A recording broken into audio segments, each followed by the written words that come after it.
Hmm, le plus beau des déserts. J'ai de temps en temps, je l'avoue, de drôles d'idées. Depuis que j'ai appris qu'on se constitue de nouveaux neurones en apprenant de nouvelles choses, je m'oblige de temps en temps à m'aventurer dans des terrains inattendus et insolites. D'autres fois, il peut s'agir de simplement changer les habitudes du quotidien, comme écrire de la main gauche ou me brosser les dents de la main gauche. Je me dis, tiens, c'est quelque chose de nouveau. Et puis, parce que j'aime bien les mots, il m'arrive d'en choisir un au hasard et de voir ce qu'il inspire à Madame Google. C'est donc ce à quoi je me suis évertué il y a quelques jours. J'ai choisi le mot désert. Et là, surprise, merveilleuse surprise. Face à mes yeux, là sur mon écran, il y avait des fleurs par milliers, à profusion, exactement le contraire de ce à quoi je m'attendais en tapant le mot désert. J'ai cru m'être trompé, j'ai regardé de plus près et la légende sous cette profusion florale était le désert d'Atacama dans le Chili. Si vous ne le connaissez pas, ce désert, je vous suggère d'en rechercher quelques images. Nulle plantation de fleurs ne semble aussi prolifique lorsque cette étendue de sable renaît à la vie. Et là, forcément, me vient une réflexion. Nous refusons bien souvent d'ouvrir certaines portes. Nous avons peur, nous additionnons les raisons pour justifier du pire qui nous attend derrière. Parfois, nous reculons jusqu'à ce que dos au mur, nous n'ayons plus le choix. Et puis, une fois cette porte poussée, surprise, merveille, de belles choses à notre avantage qui se dissimulaient derrière la porte nous attendent. Il peut s'agir de nouvelles opportunités, de belles rencontres, d'aides inattendues, mais tellement, tellement bienvenues. Je me suis couché, le visage béat, mes yeux fermés, bordés de merveilles florales.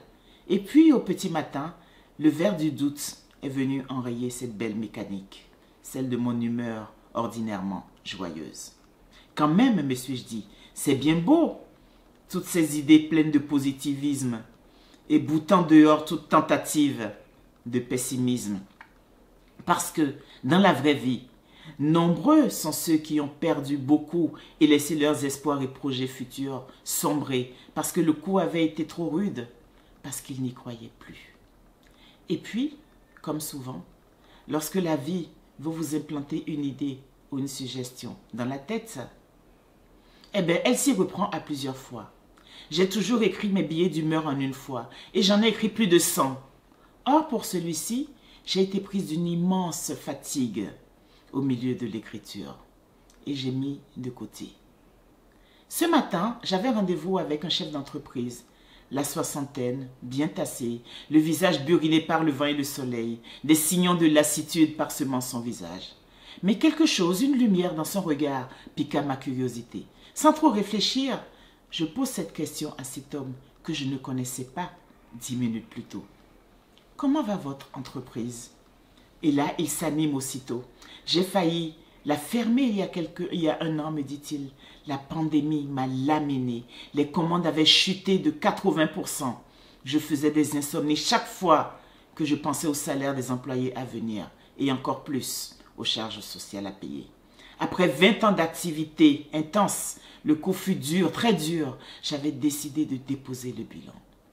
Et puis, autour d'un apéro chez mon frère, j'ai évoqué la situation à des personnes présentes. Et elles m'ont proposé de m'aider à redresser la situation. 15 jours plus tard, ils avaient acheté des parts et ils devenaient mes associés. Ils ont mis dans le panier de la mariée 8 commerciaux extrêmement outillés. Depuis, ça n'arrête pas.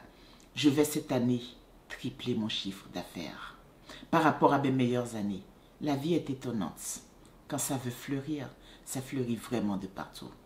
Ce sont ces mots et je n'en revenais pas. Je l'avais la fin de mon billet et surtout, j'avais un message d'espoir authentique, réel à proposer à ceux et à celles de mes lecteurs qui seraient en ce moment dans le désert. Tenez bon, vous n'avez pas été oubliés. Allez regarder des photos de ce magnifique désert de l'Atacama et vous n'aurez plus de doute.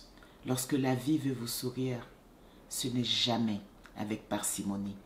C'est en vous inondant avec générosité et en faisant tomber la pluie dans chacune des parcelles de votre vie qui a besoin d'être arrosée. Gardez espoir et pensez à ces déserts de l'Atacama. c'est pas un désert, c'est une pluie, c'est une marée de fleurs plus belles les unes que les autres. Corinne Dossa.